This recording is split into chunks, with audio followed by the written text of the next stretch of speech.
আসসালামু আলাইকুম। ভাইবা কার্যক্রম যত শেষের দিকে এগিয়ে আসছে, ততই 18তম নিবন্ধন প্রত্যাশীদের মানসিক টেনশন বেড়ে যাচ্ছে। না জানি কবে প্রকাশিত হবে চূড়ান্ত রেজাল্ট। এবার কেমন হবে পাশের হার, আগের তুলনায় কম নাকি বেশি?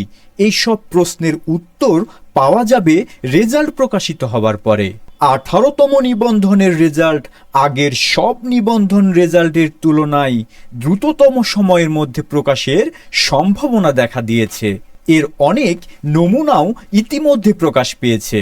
যেমন শনিবার আগে ভাইবা কার্যক্রম বন্ধ থাকলেও এবার 31শে মে শনিবার ভাইবা নিয়ে আনুষ্ঠানিকভাবে শেষ করা হবে ভাইবা কার্যক্রম, যা থেকে বোঝা যাচ্ছে এনটিআরসিএ হয়তো চাচ্ছে ঈদের আগেই চূড়ান্ত রেজাল্ট দিতে। দ্রুত রেজাল্ট দেবার জন্য আরও কারণ হচ্ছে, আগের যে কোনো সময়ের তুলনায় এনটিআরসিএ খুব চাপের মধ্য দিয়ে যাচ্ছে বিভিন্ন আন্দোলনের কারণে। এই আন্দোলনের চাপ কমাতেই দ্রুত ষষ্ঠ গণবিজ্ঞপ্তি দেওয়া প্রয়োজন।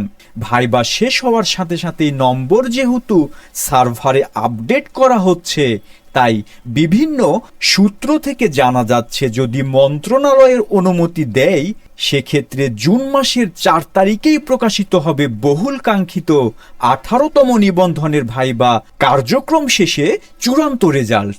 31শে মে তারিখেই ভাইবা শেষ হলে সেই মার্ক সার্ভারে যুক্ত করা হলেই চূড়ান্ত রেজাল্ট প্রস্তুত হয়ে যাবে। বাকি থাকবে শুধু মন্ত্রণালয়ের অনুমতির। মন্ত্রণালয় যদি কোনো কারণে অনুমতি না দেয়, সেক্ষেত্রে অপেক্ষার প্রহর আরেকটু বেড়ে যাবে। তবে সার্বিক দিক বিবেচনা করে আমরা এটি আশা করতেই পারি যে রেজাল্ট হয়তো ঈদের আগেই 4 তারিখে দিয়ে দিবে ইনশাআল্লাহ। এরপর খুব দ্রুত বাকি কার্যক্রমগুলো এগিয়ে নিয়ে যাওয়ার চেষ্টা করবে এনটিআরসিএ, যেমন মেধা তালিকা প্রকাশ, ষষ্ঠ গণবিজ্ঞপ্তি প্রকাশ এবং এই বছরের মধ্যে বিপুল পরিমাণ শিক্ষক ঘাটতি কমিয়ে আনার জন্য 19তম নিবন্ধন প্রকাশ হবে বলে আশা করা যাচ্ছে। আমার কাছে মনে হচ্ছে এনটিআরসি এর কার্যক্রম আগের তুলনায় অনেক ভালোভাবে এগিয়ে যাচ্ছে। এবার সকল নিবন্ধন প্রত্যাশী ভাই বোনদের জন্য অগ্রিম শুভকামনা রইল।